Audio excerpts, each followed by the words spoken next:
យើងជំរាបសួរសិស្សានុសិស្សទាំងអស់គ្នាខ្ញុំបាទឈ្មោះ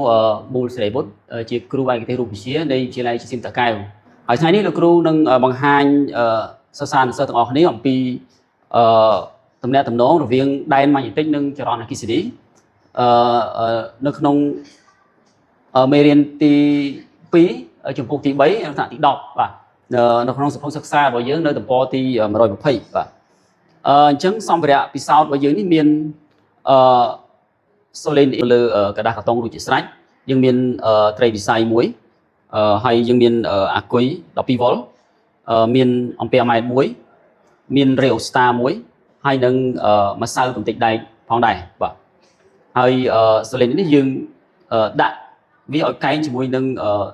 ដែនម៉ាញេទិកផែនដីដើម្បីងាយស្រួលក្នុងការសង្កេតនៅពេលដែលយើងរៀបចំដំណើរការពិសោធន៍បាទអញ្ចឹងឥឡូវយើងចាប់ផ្ដើមធ្វើការពិសោធន៍បាទអញ្ចឹងឥឡូវយើងចាប់ផ្ដើមភ្ជាប់ចរន្តអគ្គិសនីខ្សែចម្លងទៅនឹងអាគុយបាទហើយនេះគឺជាអំពែម៉ែត្រអញ្ចឹងយើងភ្ជាប់អំពែម៉ែត្រនេះបាទឥឡូវតើបងប្អូនសង្កេតឃើញយ៉ាងម៉េចដែរនៅលើអំពែម៉ែត្រនេះអញ្ចឹងអំពែម៉ែត្រចង្អុល 0.23 អំពែណាតនិចរបស់ត្រីវិស័យហើយឥឡូវនេះយើងចាប់ផ្ដើមបង្កើនតម្លៃអាំងតង់ស្តេចរ៉នតាមរយៈការបន្ថយតម្លៃ resistance នៃ rheostat នេះតើយើងនឹងសង្កេតឃើញដូចនេះដែរទៅលើតនិចត្រីវិស័យសូមសង្កេតមើលទាំងអស់គ្នាហើយសូមសង្កេតមើលតម្លៃចរន្តលើ5ម៉ែត្រអញ្ចឹងយើងឃើញអាំងតង់ស្តេចរ៉នកើនឡើងណាបាទដល់42 43 44 45ណាអញ្ចឹងយើងឃើញតនិចរបស់ត្រីវិស័យងាកកាន់តែខ្លាំងឡើងទៅរកអាក់របស់ solid it បាទនេះបង្ហាញយ៉ាងច្បាស់ថានៅពេលដែលចរន្តកើនឡើង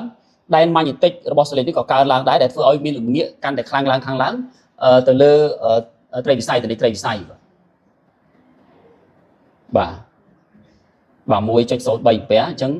តនិចត្រីវិស័យងាកកាន់តែខ្លាំងខិតទៅរកអាក់នៃសូលេនអ៊ីតបាទអញ្ចឹងនេះបង្ហាញយ៉ាងច្បាស់អំពីទំនាក់ទំនងរវាងចរន្តអគ្គិសនីជាមួយនឹងដែនម៉ាញេទិកអញ្ចឹងនៅពេលដែលតម្លៃអាំងតង់ស្តេចចរន្តកើនឡើងធ្វើឲ្យតម្លៃរបស់ដែនម៉ាញេទិកនៃសូលេននេះក៏កើនឡើងដែរធ្វើឲ្យយើងមើលឃើញច្បាស់អំពី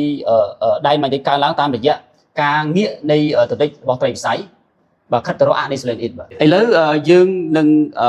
ពិសោធន៍ពីការបដូរទិសដៅដែនម៉ាញេទិកនៅពេលដែលយើងបដូរទិសដៅចរន្តឲ្យឆ្លងកាត់សូលេនអ៊ីតតើទិសដៅដែនម៉ាញេទិកនៅខាងក្នុងសូលេនអ៊ីតបដូរទិសដៅដែរឬទេបាទអញ្ចឹងបងប្អូនសង្កេតមើលនេះគឺជាពោលដកណាពោលដកនេះគឺពោលបូកគឺសញ្ញាបូកណាឥឡូវយើងចាប់ផ្ដើមបដូរទិសដៅបាទបដូរពោលរបស់វាបាទដោយដកមកបូកមកដកវិញណាដកវិញត្រឡប់ពោលនេះវិញបាទត្រឡប់ពោលនេះវិញអញ្ចឹងយើងឃើញអំពែម៉ែត្រចង្អុលសញ្ញាដកបាទនេះបង្ហាញអំពីទិសដៅផ្ទុយបាទទិសដៅផ្ទុយពីទិសដៅមុនបាទហើយតនិចរបស់ត្រីវិស័យក៏បដូរទិសដៅដែរបាទបដូរទិសដៅដែរអញ្ចឹងនៅពេលដែលយើងបដូរទិសដៅចរន្តទិសដៅដែនម៉ាញេទិកនៅខាងក្នុងសូលេនអ៊ីតក៏បដូរទិសដៅដែរបាទអញ្ចឹងឥឡូវខ្ញុំនឹងធ្វើពិសោធន៍តាក់ទងនឹងស្ពេចម៉ាញេទិកនៅភាគខាងក្នុងនៃសូលេនអ៊ីតអញ្ចឹងសម្ភារៈដែលយើងមានគឺយើងមានសូលេនអ៊ីតដែលទម្លុះกระดาษកាតុងរួចជាស្រេចយើងមានអាគុយ12វ៉ុលមួយគ្រាប់រេអូស្តាហើយនឹងអំពែម៉ែត្របាទអំពែម៉ែត្របាទហើយនឹងម្សៅកំទេចដែកអញ្ចឹងឥឡូវយើងចាប់ផ្ដើមរោយកំទេចដែកនៅលើกระดาษកាតុងបាទនៅលើกระดาษកាតុងឲ្យសព្វបាទមុនពេលយើងឲ្យចរន្តឆ្លងកាត់បាទឲ្យស្មើសាច់លើกระดาษកាតុងនេះ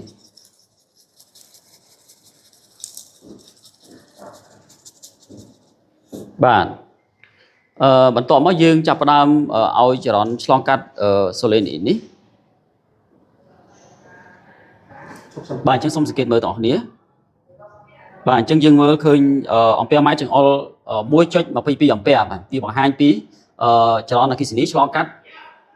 សូលេនអ៊ីតនេះបាទហើយយើងចាប់ផ្ដើមគោះថ្នម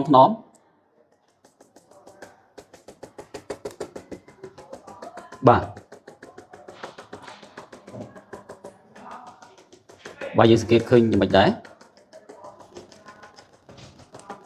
បាទកំទេចដែកតម្រៀបចេញឃើញកំទេចដែកតម្រៀបជាជួរនៅខាងក្នុងសូលេនអ៊ីតនេះបាទអញ្ចឹងយើងសន្និដ្ឋានថា